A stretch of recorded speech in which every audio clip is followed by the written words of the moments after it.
Okay, I'm going to call to order our special events workshop here on January 14th, 2014.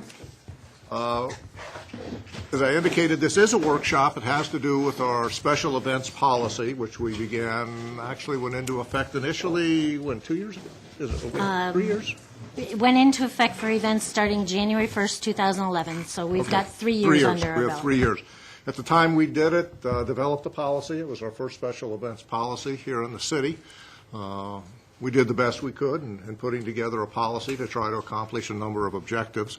At that point in time, we acknowledged at that point in time that after we have some experience with the policy, we're going to have to come back, take a look at it, and see what went well and what were some of the issues coming about. We fully expected that. So staff has put together a handout for us today, and I think they're going to go over it. I'm not sure who's going to lead that. We'll take that in a second. I do want to thank staff. There's a lot of information in this. It took a lot of time to put this together, so I am appreciative of the staff that put the presentation together. By the time we get through tonight, we're not going to solve all the issues that are out there, and there are a few issues, as we know. But hopefully we can begin to kind of zero in on some of the things that we need to take a look at and some of the changes that we need to make. I'm sure we're not going to make definitive kinds of decisions that will go from here to like the council or whatever. But we do want to zero in on what it is that we want to take a look at and some of the changes that we want to make. We cannot go longer than 5:45, so probably about 22. I'll sort of call this thing to end, and we'll talk about what the next step is for the last 5 minutes. So with that, we need to get into the discussion. So I'm going to turn it over to the city manager, Mr. Roloff, who may turn it over to somebody else. I'm going to be turning it over. It's actually, I believe, a three-pronged approach with our presentation. But does the council know all the staff members at the table? We were going to introduce everybody. Great. Okay. Well, then I'll introduce Lynn, because I think most of you know her. City Attorney Lawrenson, Fire Chief Tim Franz, and City Clerk Pam Uberg will be doing the team presentation with what you received on Friday, but other staff members are here as well. So, Lynn, thank you. We wanted to thank you for the opportunity to meet with the council and discuss the issues related to this process. We've talked about it at length as a committee, and we're pretty proud of the process. Just to introduce the other people at the table here, Chad Dahlman with the Parks Department, Steve Godey, Public Works, John Zarati, Inspections Division, Todd Mirror, Planning Division, Paul Greeninger, Safety Coordinator for the city, Ray Maurer, Parks Department, I can't see who's, Matt Harris, Police Department, Scott Groyle with the Police Department, and Wendy Hillsberg with the OCVB, who's usually Wendy or a member of her staff has been attending the meetings this year, and Wendy has been involved with preparing the workshop for tonight's meeting. So I think that pretty much covers. I did send out, along with the PowerPoint presentation, a pretty lengthy memo about the history of the ordinance. So the first thing we were going to go through is the history of the special events ordinance, but I'm going to cover that very quickly. As Mayor noted, we have so much other stuff to cover, so I'm going to assume everybody read with great interest my memo. So prior to 2010, we had no comprehensive special events ordinance or policy. Some things did come through council. For example, if there was a street closure, those did come to the council. But a lot of events were getting planned or worked with separately by departments, and there really was no coordinated effort. In 2010, the council passed the special events ordinance to be effective for events on and after January 1st, 2011. So as we noted earlier, we've now got 3 years worth of events under our belt. When the council originally asked the staff to prepare an ordinance, the concerns to be addressed were the cost of special events, who should bear those costs, would that be borne by the event itself or by the taxpayers, limited city resources, particularly parks, police, and fire, and how those resources should be committed. Providing information to the public. Again, we had some things that were going to council, but not everything going to the council. So information, I think, has improved greatly, the information that's available to the public about special events. We wanted to provide a mechanism for public feedback with including the events on the city council agendas. We had wanted to set appropriate and objective criteria for the city to review and for the community to review potential events. And we wanted to provide event planners and entities with information. If you're going to have an event in our city, here's the information you need to know, and here's what we need to know from you. So, the staff drafted an ordinance, and we reviewed it internally. We also went out and very publicly sought input from event people like Wendy and event organizers and also the general public. And those groups raised some concerns. There was some concern about the ease of use. You did have attorneys draft it, so we drafted it like attorneys would draft things. And some of the terminology and things we clarified in response to that. There was a concern that requiring special events permits would be too cumbersome. And to address that, the staff went through, we have a lot of forms, we have a lot of information we provide to event organizers. We made a lot of the forms fill in the blanks so they'd know exactly the information we needed from them. The permit fees, there was a concern that if we charged fees for events, it would make them unprofitable. At that time, the council did set the permit fee at $0 for events. The proposed fees for extraordinary costs could have fluctuated, and if you noted on your agenda for this evening, you have the annual resolution that we set fees for each year, and they stay consistent for that year. There was a concern that the city would charge for services we previously provided for free. We do that to some extent because we do charge for extraordinary services, but we do not charge for like regular time and services that. And I think one of the things that we do is that, like a good contractor, we give an estimate of what we believe our costs to be. And I think we do a pretty good job, all the departments across the board. There have been a couple complaints that you may have heard, but I would say that's more an outlier type of situation than it is police. For sawdust days, they probably have the toughest job of trying to estimate because things can fluctuate. They've been pretty close, plus or minus $1,000 the last couple of years. And then finally, there was some concern that staff would recommend denials for events without adequate reasons. And in the memo I noted and gave you the list, we developed a pretty comprehensive list of reasons that were very objective as to why events could be denied. In connection with preparing for this presentation to the council, we, as a group, reviewed all of these concerns and really felt we had addressed most of them and addressed them pretty well. There's always things we can do better. I think we've talked about some things that we can do to particularly in relation to notice and providing information, that are going to be fairly easy to do, and we can address those. They come up toward the end of the PowerPoint. But we've really worked very hard to make this a friendly, efficient, and fair process. So I'm going to turn it over to Tim Franz, the fire chief, and he's going to go through some of the statistics that we were able to gather in relation to the first 3 years of working with the special event ordinance. In addition to the slide that we have here, there's more detail with some of the items in your packet. But as you look at this, you can see that we had a spike in 2012 in events, but back to 114 there. But just one thing I want you to take note of, the little caveat that we have there, that some of the statistics we have here don't include events that did not require a special event permit, particularly in fire overtime hours. And there are a number of events that ask us to provide coverage for it, even though it doesn't reach that threshold. Or another piece of our ordinance is that if it's a facility designed to carry out those events, for example, some of the events at the fairgrounds, Golf Titan Stadium, things like that. For example, the football games for UWO, Shrine football game, et cetera, don't require a special event permit, but they may require standby services. The racetrack out at Sunnyview, some of those types of things, which those occur, throughout the summer. One other little spike here that I want to make you aware of from over this period of time, when you look at why the overtime hours jump so much in fire, that's probably where you're going to see the some of the greatest differences in those numbers is we did receive assistance in the past out at EAA through the Wisconsin Air National Guard due to the sequester this past year. Those services weren't provided, so we had to provide additional staff at EAA. Not sure that we're exploring that again. Hopefully we'll be able to get that back. And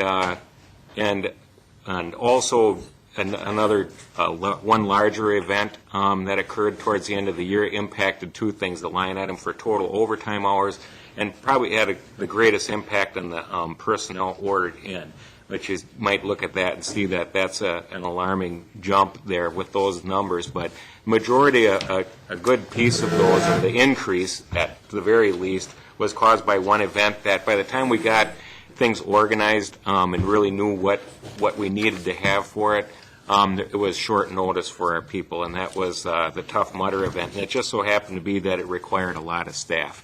We had 17 people out there for both days of that event, so that was a large number of folks right there. So that, I wouldn't call that a trend necessarily, and then that event isn't going to be happening this next year, but with proper planning, wasn't a bad event at all. It was just we had some issues, I think, with lead time on that particular one. Just interrupt you for 1 second. And where we have cost of services, I should just note, those are the extraordinary costs that were billed, so that the numbers that you see up there do not include any regular time officers or like auxiliary, CSO, any time that was just regular services, not extraordinary. It only includes things that were billed as extraordinary services under the ordinance. Yeah, or planning and preparation time. How much of these amounts did we recover? Most on all of them. Hang on, if you can give me just 1 second, I can tell you. Find it.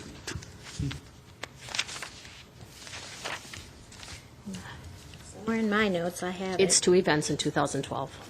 That we It's did. the Events. bike race where they disband, and it was Oh, the yeah. dark horse that was It the was- tax bill. About $330 in 2012, primarily related to that bike event. Another $5 and something was because one event hadn't paid us or hadn't given us their tax exempt number, so we wrote off when they provided their tax exempt number, the taxes on it.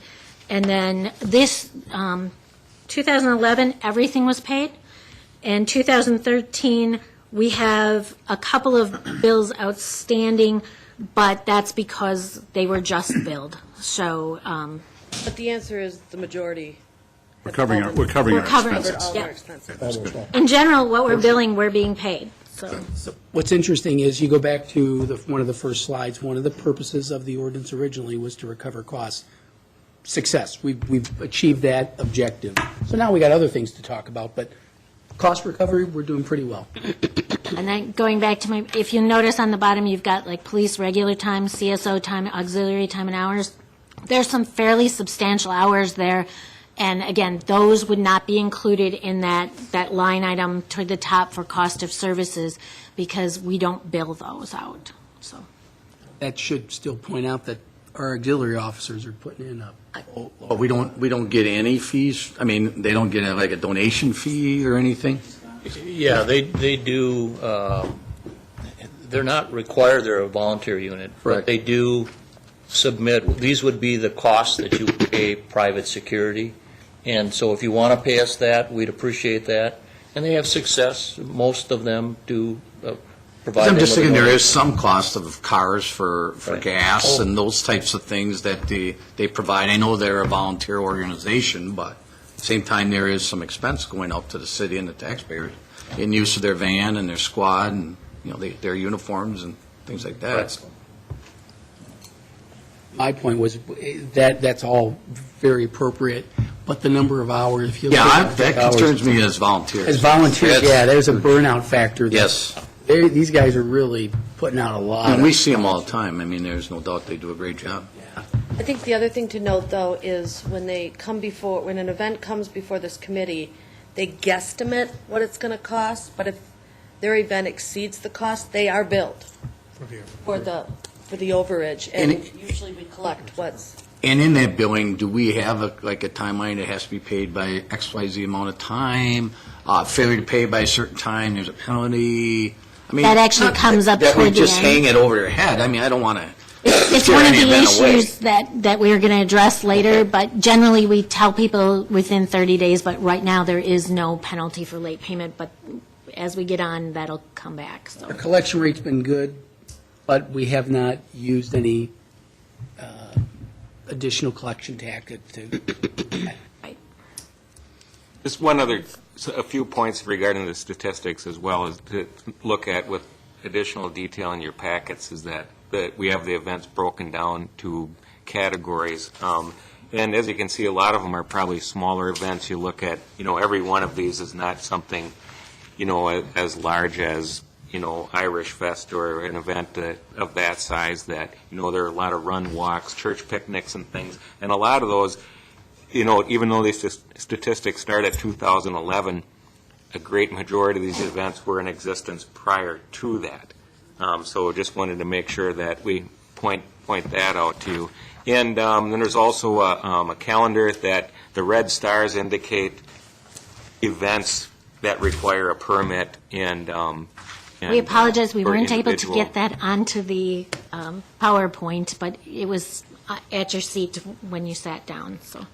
So as you can see, running from May through actually the end of October, most of the weekends are pretty well filled, and some of them with multiple events on a single day. And a couple of days we pointed out to you, such as in June 1st, and which had a number of events this coming year, though one of them's been moved. Gus Macker's been moved off of that weekend into August. That try to spread some things out a little more, but there were a number of events that occurred that day. July 13th is another one.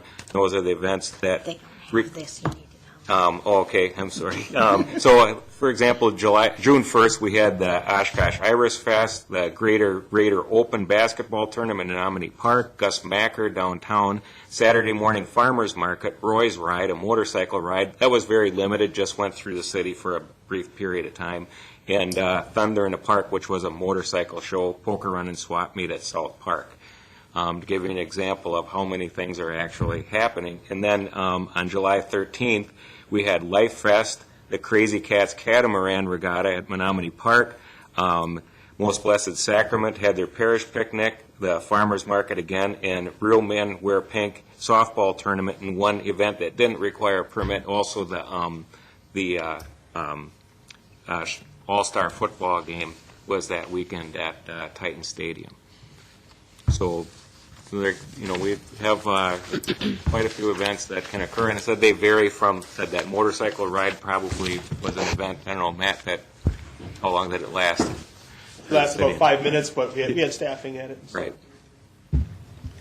But not only does the event cost police officers and firefighters, and having that number of people in the community adds to, I'm sure, the calls of service for the police department and your ambulances that aren't at the event because people are around town, they're at restaurants, they could have issues. So ultimately, the events as a whole puts a stress citywide, not just the event itself, correct? No doubt, yeah. You can see that, our general numbers do increase, over the weekends and when events are in the city, and that we see our calls for service increase in other places in the city. I think when you summarize that, then we need to really move on rather than get into the details of individual things.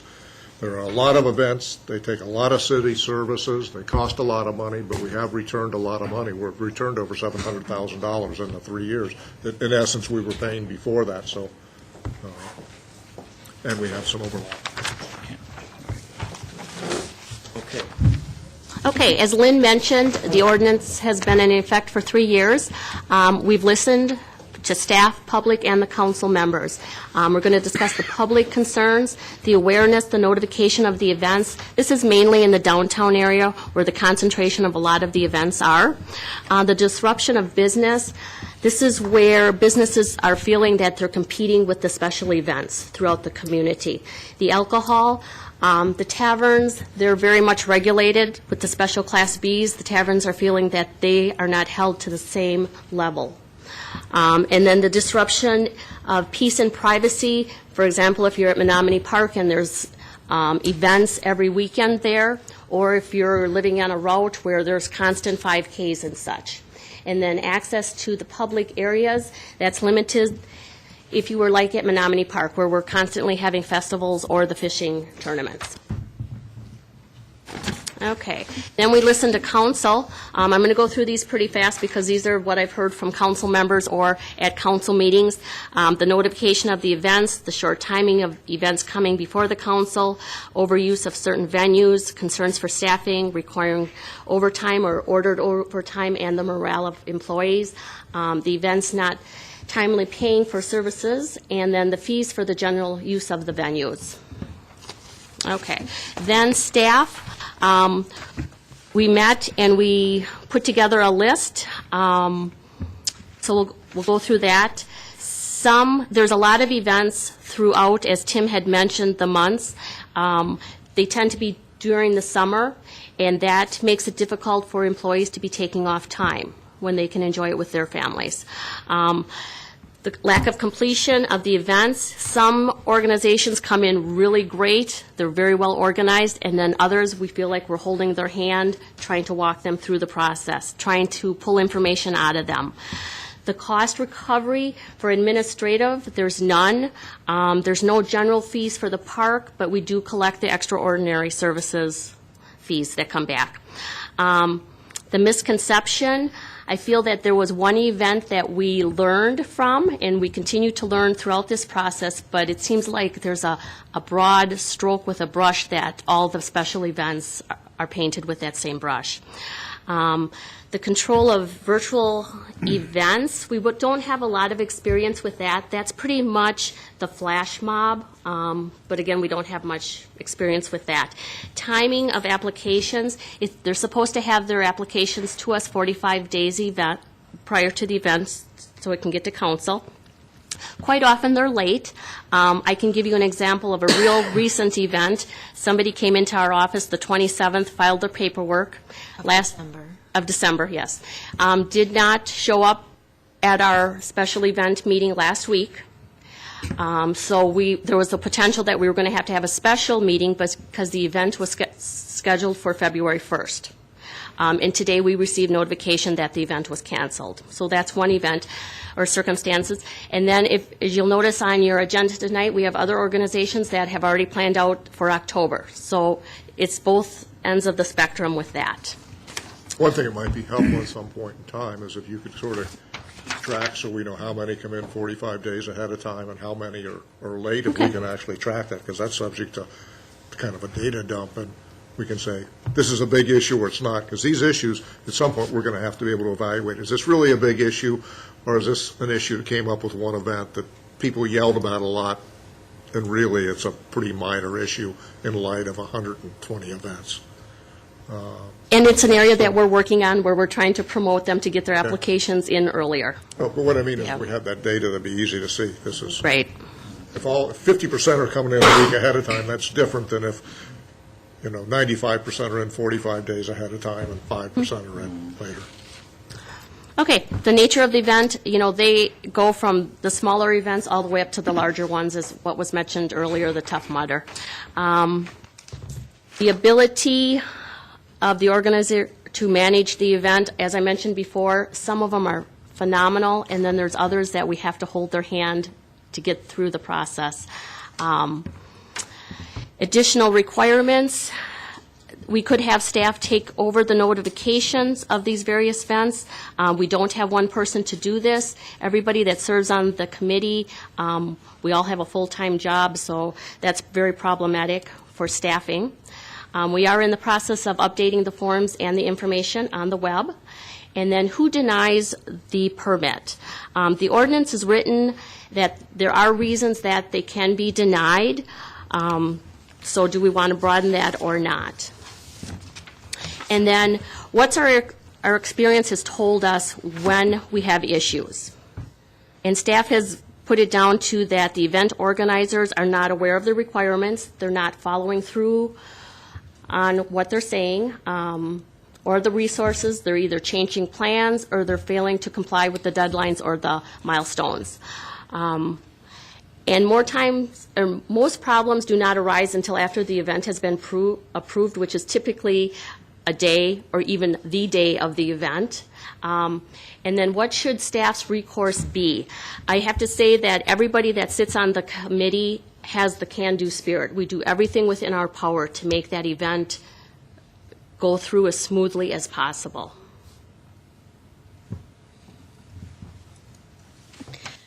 From those concerns that were raised, the committee, and along with Wendy and Mr. Roloff, took a look at the various concerns, and we looked at some options for addressing them. And what we tried to do here is kind of break them into some categories to make them a little more manageable. So I'll briefly introduce each one, and then the people from the committee may jump in with their different areas of expertise here. For administrative issues, we talked about updating the forms and information. We've actually already gotten most of that updated, and we'll be just finalizing that. So that's pretty much taken care of already. There's been some discussion about creating a special events coordinator position, as Pam indicated. You know, we already all do have full-time jobs, and adding the special events has been, everybody's picked it up, everybody does the best they can, but it's an additional burden on people who already have a lot of time. I know that Ray has been particularly talking about this issue, and so he might want to just address that real quick. Yeah, we've had some brief conversations with Wendy and some of her CVB board members that having a position of a coordinator might be of benefit to the entire city and to Wendy's organization as well. We looked at, I think it's Marathon, Wausau County, or Wausau Marathon County is looking at a similar type position where they have a number of events that are coming in, and it's a central control person who, instead of Matt from police or Chad or myself from parks and Tim from fire, we'd have a central contact or a location for an individual within city staff to handle events and handle issues that would arise. So that's one area that we're looking at potentially. Is there some fee that we can charge or recoup to try to pay for this position? Are there opportunities through Wendy's organization to help fund some of this? So we're looking at a couple different variations. Quick question is, when we say a person, how much are we talking about? Is this a full-time person? Is this a 25% person? Because that has to do, obviously, with the cost. We feel there's enough work for a full-time person. Even though it's light on events in January, February, March, and pretty much April? We need to look at further on the position, but I think a lot of that work, as Pam does not take a day off from special events. For example, on your agenda tonight, you'll notice how many events we reviewed. Right, yeah. You know, and it's January, they're not happening, but we're doing the preparation. Planning and work now. preparation. Right, you mentioned Marathon County. Do they charge a fee for services of this individual? We haven't looked into it that far. We just looked at their position description because at the same time we started talking about it, we saw this position pop up on one of the websites. So it's something we'll be taking a closer look at. Would this be a possibility of a co-op position, like it was half paid by, say, the CVB, half paid by the city? Maybe some of the fees, through the fees would be used to pay the salary? I think the answer to your question is yes, but probably more so it depends. You would probably have to be a city employee, I would imagine. Correct. Probably. Great. The things that, might get discussed later on, for example, what are the responsibilities for notification? Would this person do some of that? Because that's been one of those concerns that was raised. So it depends on what the nature of the position would be. If we said that that person's going to be responsible for Because would there be promotions, duties could we put that person to do? I agree with what they're saying. We get permits now, but could we justify? I mean, would there be other duties we could maybe, if things would slow down, or there's so that they're not twiddling their thumbs at the desk? I think there's a lot of data entry that Pam does that could be done by this individual, as well as communication with the citizenry. there's a lot of coordination that falls on each department at this point. And I think it could be where it could be proactive, like during the end of the year when it slows down, to start prepping for the upcoming year. It could be Communicating. almost a marketing position in a way, a marketing city in behalf of, Right. as partner with CVB that, we want people to come to Oshkosh. We want to continue our event city logo and, maybe even at times go out. I know when I did recruiting at the sheriff's office, I would bring different departmental people with me to talk about SWAT that I wasn't real familiar with I would see, as a PR position. I would see Wendy's salespeople referring items to this person when she does an inquiry and says, oh, you want a special event in town? Let me put you in touch with, Mary, who's our special events coordinator. And Because right now, if we have an event, we'd be specific. We just called Chief Franz today. We work with Ray, so maybe this would alleviate some of that from. Okay, good. We've talked about different historic tours, such as the historic bar tour we did. Would that person also work on some of those type of special, they're not events, but they're special tours that we'd like to really start work with, implementing and growing? I would think work with volunteers if something like that were to get developed, because that's the volunteers, the docents are really the best type. But could that person coordinate those if there was a special event or in a convention in town? So that's why my answer is kind of, it depends, because we could look at that, but the primary goal would be to make sure that we're working on these special events. Right. We talked about some creative funding options for that person. Mr. Mayor, I think there's a lot of opportunities in that regard. I've long talked about and advocated for, Wendy, you're familiar with the Fond du Lac Festivals organization, but some kind of this is further down the road, but some kind of other non-for-profit in the community that can handle management of some of the tasks associated with the festivals. I mean, Waterfest has had a great run. Mike Dempsey isn't going to be able to run it forever, though, and we see an organization that continue. Certain tasks are already being handled by other entities, like the Chamber, which oversees the bookkeeping and oversees the concessions. So I think some of these long-standing organizations in the community could find some relief by paying a portion of the proceeds that they generate from the revenues of their event to an organization or agency. And similarly, if a fictional organization like this happened down the road, that might be a resource for the city to contract special event management. But I think there's, to your question, Steve, of what other responsibilities can be handled, I think some of the creative financing options might be having some of these organizations utilize this person or this position for tasks as simple as bookkeeping for the event or all the way up to managing and running a particular event. The second kind of category that we identified related to awareness and notice issues is, I think Pam noted, we have applications due 45 days prior to the event now. At the time the ordinance was developed, the concern was we were asking for things, too early. It was going to be too difficult for events to comply with. And as Pam noted, we do get some late applications as it is. But in order for fire, for example, to be able to schedule people to work the events or police to be able to schedule them to minimize that overtime, we really do need that 45 days. And in fact, I think the chiefs probably would like a little extra than that, but we aren't always able to give it to them. And again, you'll notice at the top, it says range of alternatives, not necessarily recommendations. One of the things we could do is we could deny late applications. We do not do that. As Pam noted, we make events work. We help, and we could deny them. We could impose a late fee. As far as awareness, we'd like to create a publicly accessible calendar to make it easier for the public just to go on the city's website or on OCVB does have a calendar now, but we want to make it a little more friendly. We want to make something that we can also get on the city website or link to from the city website. We do provide notices to downtown businesses through the bid coordinator now.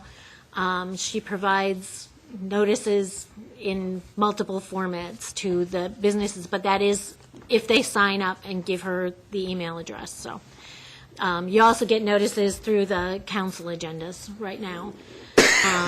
For documentation of notifications, or whether personal notifications sometimes are advisable. If the street's going to be shut down in front of a business for some period of time, we've encouraged the event organizers to do a personal notification to those businesses or residences. At this point, it's sometimes sketchy whether we get documentation that those notifications have been made. It's a little bit of a trick, because how far in advance do you notify? If you notify too far in advance, people forget about it, and then the day of, they're surprised again anyway. Or if you're too late, they really don't have time to make alternate plans. So we've discussed some different options with that. And again, another option is to have city staff take on notification responsibilities, which gets back a little bit to the discussion we were just having. So somewhat related to that same issue is the street closures and the notification for that, and the disruption to businesses. And we created a category for that. We do currently have a list of street closures related to public works projects, temporary street closures, that's available on the city's website. And correct me if I'm wrong, but I believe it's provided to the newspaper. It's up to the newspaper whether they print it or not. Correct.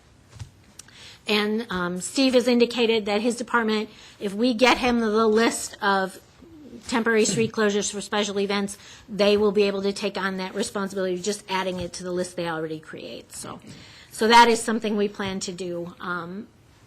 The issue of when streets should be closed, right now we just take them through council, staff reviews it. We have not, I don't believe, we've recommended some alternate routes in some cases for runs and different things.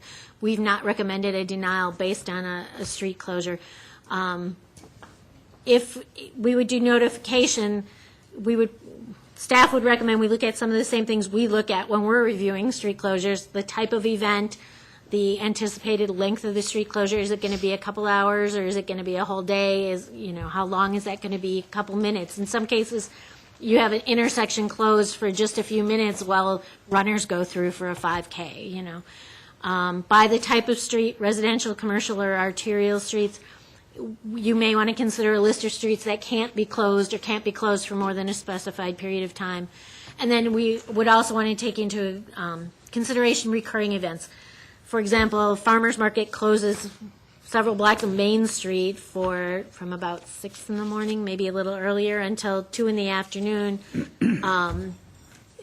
And everybody knows, it's every Saturday during the summer, and do we want to make them do personal notifications every time in that type of circumstance? So that'd just be some of the things to consider. Access to public facilities, there were some issues Pam noted going through about how many events are happening in our parks, and particularly in certain parks. Menominee Park, for example, is a very popular park for events to happen in. If the council decides they want to restrict that, we kind of brainstormed some ideas for you. You could establish a quota on the number of events within a park or within all the parks by day or by month, or by the type of event. We're only going to allow 2 fishing tournaments, or one larger festival and 1 fishing tournament, something like that. You could set aside certain weekends as non-event dates, be essentially creating a blackout period for events. That would address some of the concerns about if your family wants to use the park and the park's always in use for an event. If we could limit by date or limit by location. Ray's moving up, and I think he wants to address some of this, so I'll turn it over to him. I just wanted to let the council know we are administratively limiting the number of events that occasionally that had happened at Menominee Park.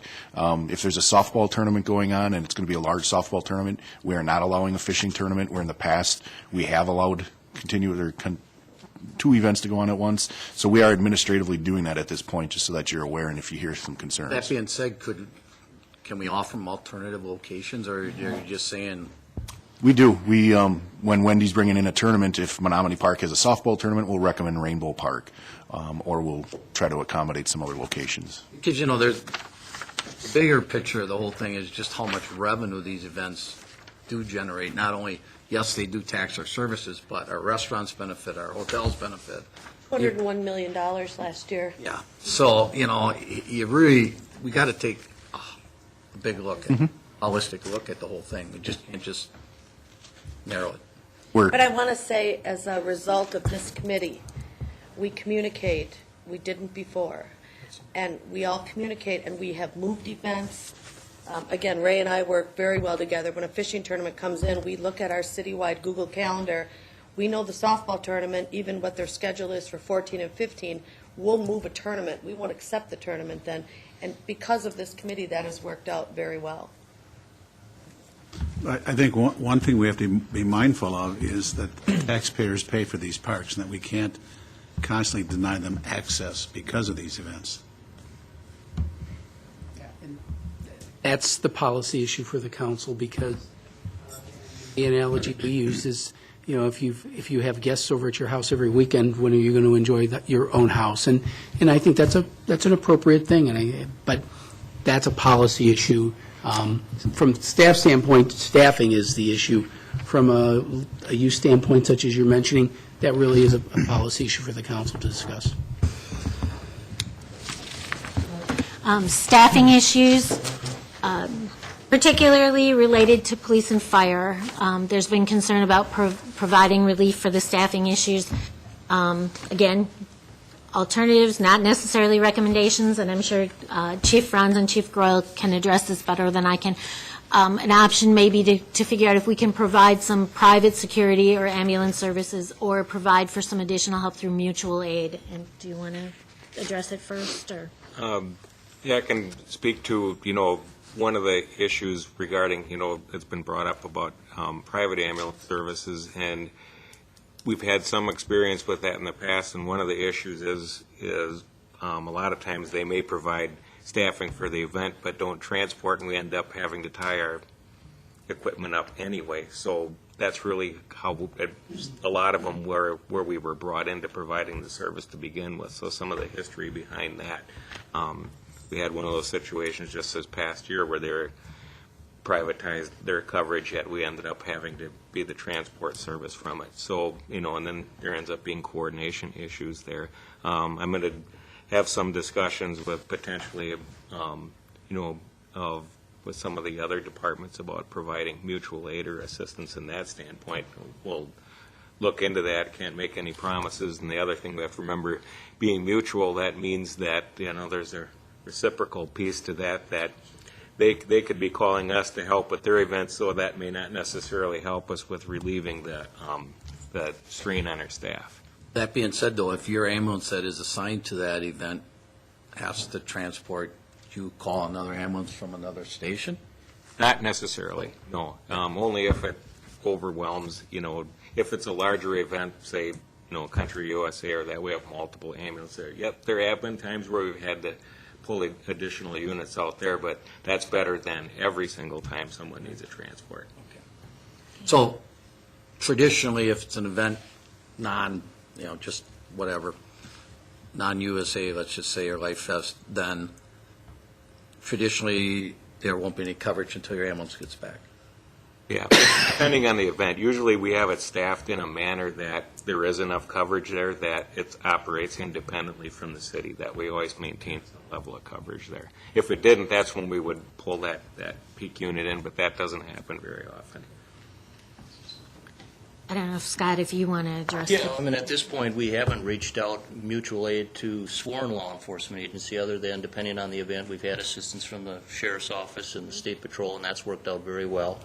At times, they've made decisions to pull back from some of those positions, and then we make judgments. But I think we've done a very good job of working closely with trusted private security firms. A lot of our approved safety plans there'll be opportunities to reduce our staffing by trusted private security and supplement it. So I think that's worked out very well. I don't know if you have other judgments, but so we are looking at those things, and we have utilized those as well.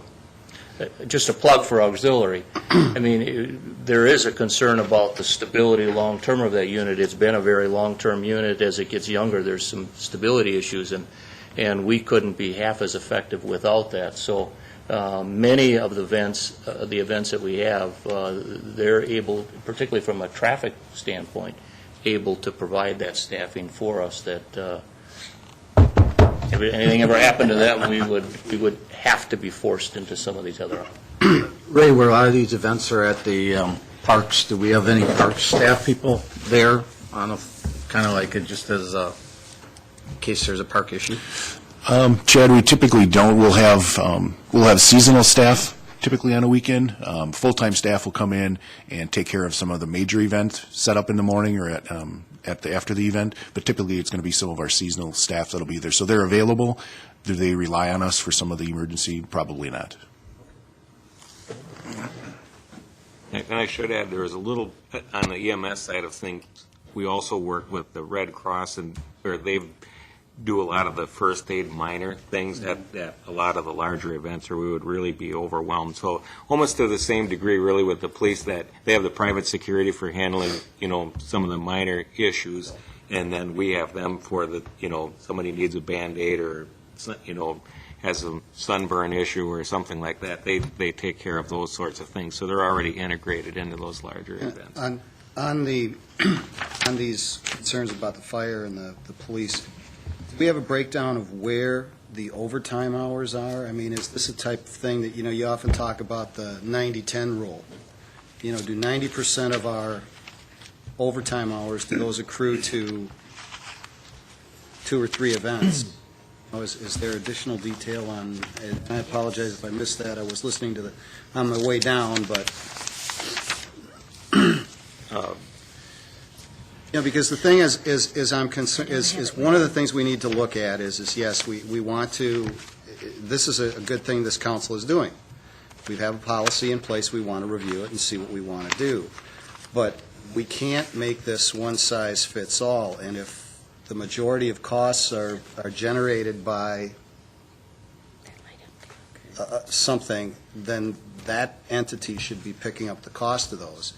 The smaller festivals, the smaller things, the runs, the neighborhood block parties, those don't require a lot of police manning and ambulance service and that type of thing. And if we're going to do this, we don't want to be burdening them with a cost that they really don't.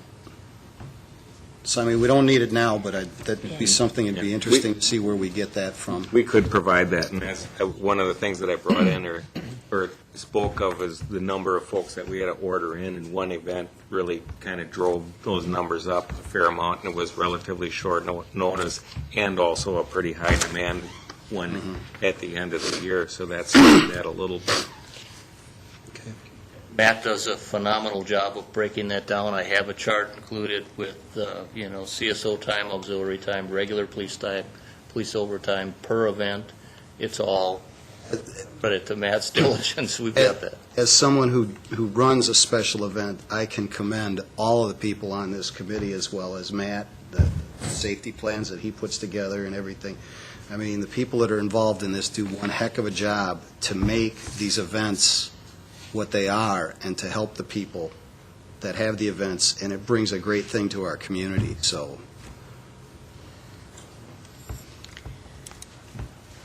Okay. Yeah. Yep, alcohol use. With regard to alcohol beverage service, right now, if a special event serves alcohol, they will generally come through council to get a special Class B license.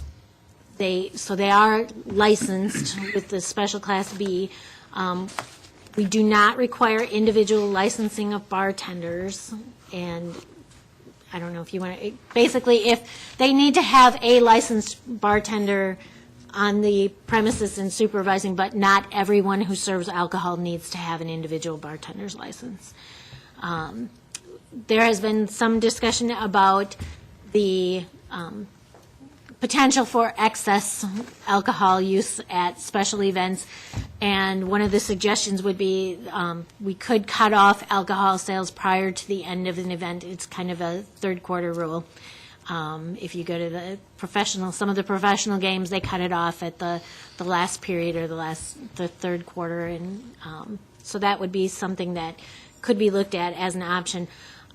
If the chart that we handed out that we weren't able to get up on the PowerPoint.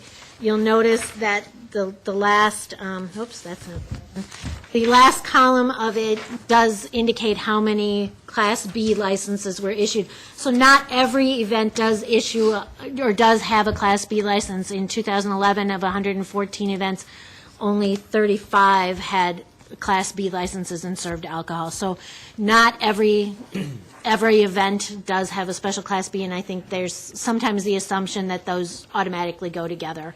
So, Is there the possibility of, as I understand it, you only have to have one licensed bartender in there? Is this something that, as part of this, we could take a look at this and develop a day licensing type thing, where the people that are going to be serving the alcohol, that we could, have them come in, there's a small fee, they could go through some type of a class or something? We do have that on the books, that we could implement it, promote it more. There are some organizations that do use it, but there's others that don't. and I should say, we do address with the events when they come in, we ask them how they are going to handle alcohol beverage sales if they are getting a special Class B. Most of them use either the beer garden or the wristbanding method. They do work with police department to have people checking for that, and also the police department will provide some training for the people who are serving. And I think you guys offer that for every event, correct? I just want to make a note of that, though, that typically these 30 events with the Class B licenses they're service organizations where the service organization is benefiting from the beer or food sales, so It's a fundraiser. it's a fundraiser.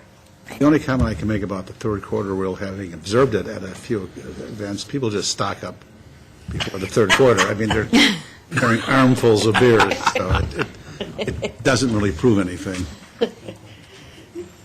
Can I ask that we go to the aisles now? Because we've got a couple more minutes going on this issue, and then we're going to decide where we're going to go during the last 5 minutes. Denials, as noted, we do have criteria in the ordinance for denials. As it currently stands, the staff would make a recommendation to the city manager. The city manager actually makes the recommendation to the council whether to deny a special events permit. We could change that and do an administrative denial. We can look at the reasons for the denial. When the ordinance was developed, we tried to be very objective in those reasons. The other thing that we tossed around was creation of a point system to evaluate events, and maybe Mark, We do you talked wanna about how the address TIF, the TIF district policy that the council created. Could we do something similar to that? Again, remember, we're saying not necessarily recommendations, but something that could be used as a tool. Is that something that would assist the council in evaluating that? We haven't done any denials. If anything, we've tried to steer people to do things the right way. Sometimes we've perhaps worn them out because they didn't want to cooperate, and they effectively would withdraw their motion or their request. Those never made it to the council floor. That's about the most we've done. We've never just flat out said no. And is that a good or a bad thing? I don't know. We just throw it out there for council's consideration. So, Lynn, is that pretty much it from? The last thing is just fees. You have on your council agenda tonight the fees for extraordinary services. We don't charge a special event like fees, so none of our administrative costs for doing the special events meeting, none of that is recouped. You could potentially charge an administrative fee. One of the options for spending that would be a special event coordinator position. We also don't charge a fee for the use of public facilities right now. Ray, do you just want to address that really quick? I know that the council members during budget had discussed potentially having staff look at implementing an all-park or an all-facility fee, and that will be discussed primarily at parks and probably through the Parks Board, but also with the Special Events Committee. Very typical in other communities that if you're renting out a park, you pay a set fee for the use of that facility, so we'll be taking a look at it. I guess that would make sense because, we rent out our shelters. People have to rent a shelter in a park. You pay But a an launch. event is taking the whole park over. Correct. Plus, we're losing that revenue from those shelters that we cannot rent out then, so. The boat slips for the launch. Correct. Okay, and then the last thing, going back to one of the first questions we had about consider imposing a late payment fee or interest for late payments. We haven't had a lot of experience. Most people pay and pay on time, but for those that don't, it may be something the council would want to consider, and that's the last item that I had. Thank you. I think we should. Before we get to making decisions, a couple of things here. One, we instituted this effectively, we talked about it 4 years ago, and then we effectively did it 3 years ago. There were people who were not happy with it at that time, or who had some fears. It was new territory. I sense from what I've heard, correct me if I'm wrong, from your perspective, because I know there were some concerns with CVB, are we satisfied that we have a general policy that is a good idea? It was good to have a special events fees. We've gotten some pluses out of it. We've recovered some of our resources. We have better planning. We have better coordination. We do have some issues. So is it fair to say that we're not talking about getting rid of this? Correct. And I think the Is one there anybody who word, would disagree with that? you're right, I was hesitant, I was cautious. Everybody was. Well, we all were. The council was, too. And the one thing that it did help is it streamlined the entire process. Where before they used to have to go to several locations. It's a communication tool, it helps the event, it helps us, so yes, very, very positive. Okay, so that question comes off the table. The next thing is to look at some issues. Again, we only have a few minutes, so I'll try tie a circle around at least some of this and see where we go from here. Some of these issues are policy issues, some of them are kind of operational issues.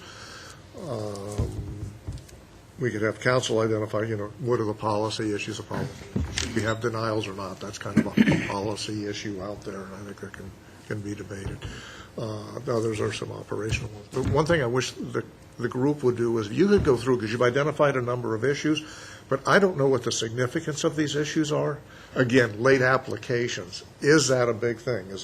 With 40, it sounds like 45 days is about the right number of days, so we don't need to extend that or move that down, so we're there. But do we have a lot of people coming in late? If the answer is yes, then I think we think about things like late fees and that. If that's not a big issue, we take our attention and see what is.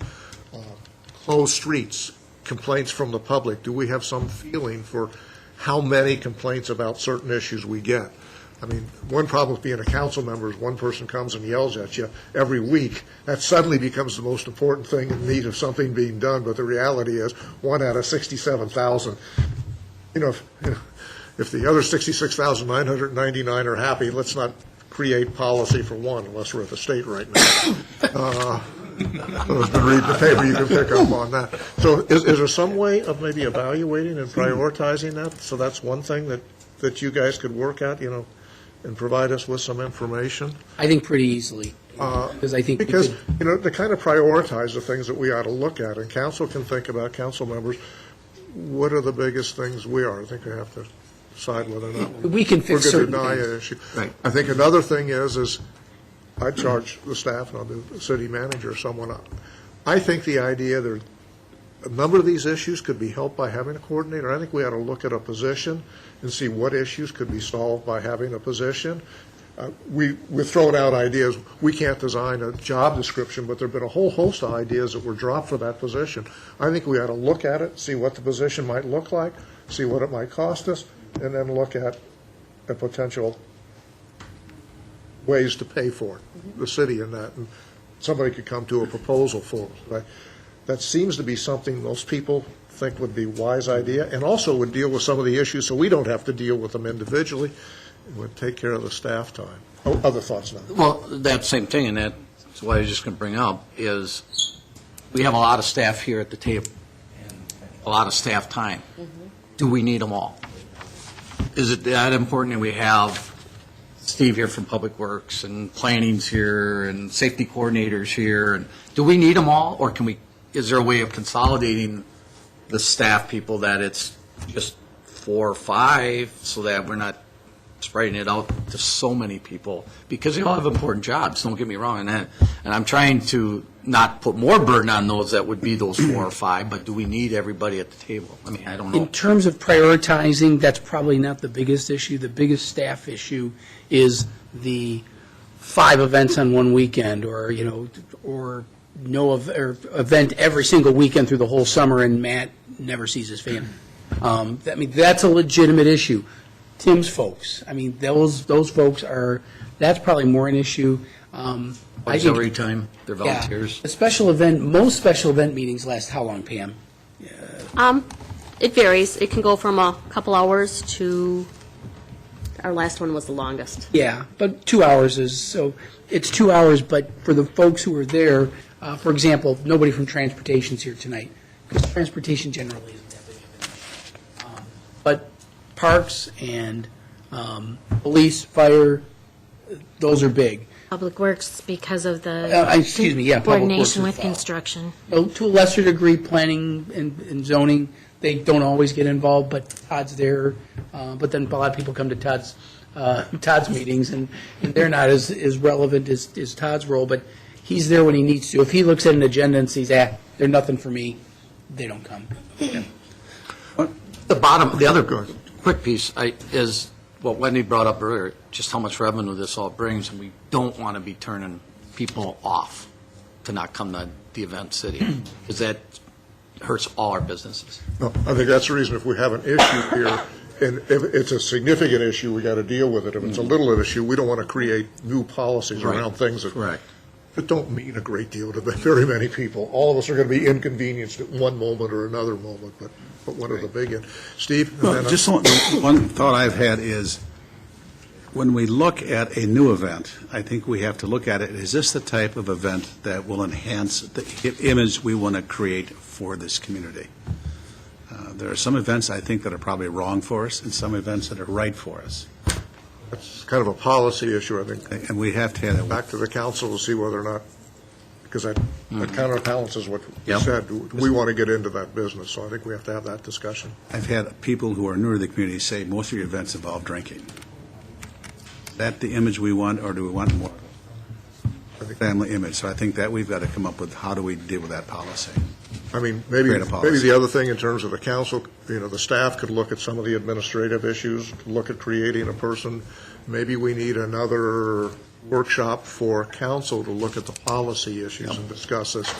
Yep. So I think we're looking at a second workshop in another month or so, in which we would pull out the policy issues and then some of the other things. Tom, Because do it you is have a anything big else you want to add? That's Trying to hurry through I here, mean, and I was hoping- that's what I was going to suggest, is that we have a follow-up workshop on this. But we kind of Council or focus on the policy policy or- issues, I could ask city manager to tease some of those out, and then staff could work on the others. Are we okay? with Yeah, that? I think so. If we end up there, the last thing, and I'm still a couple minutes late, anything you want to add? Because a lot of this, I mean, you bring the events here, you work on it, you have some concerns with some of the things you see, or a couple things that you want to make sure that we pay attention to, such as we don't discourage events. Well, right, it's the message, again, we are aware of the image, it's the message.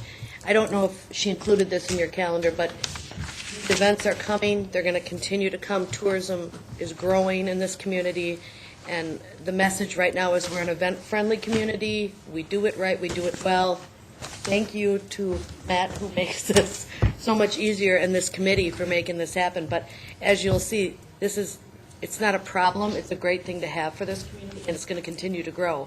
So as long as I'm involved in the process and the communication happens, I'm all for it.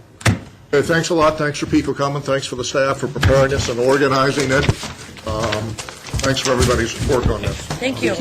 Great job. Thank you. Thank you. Yep, thank you.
you.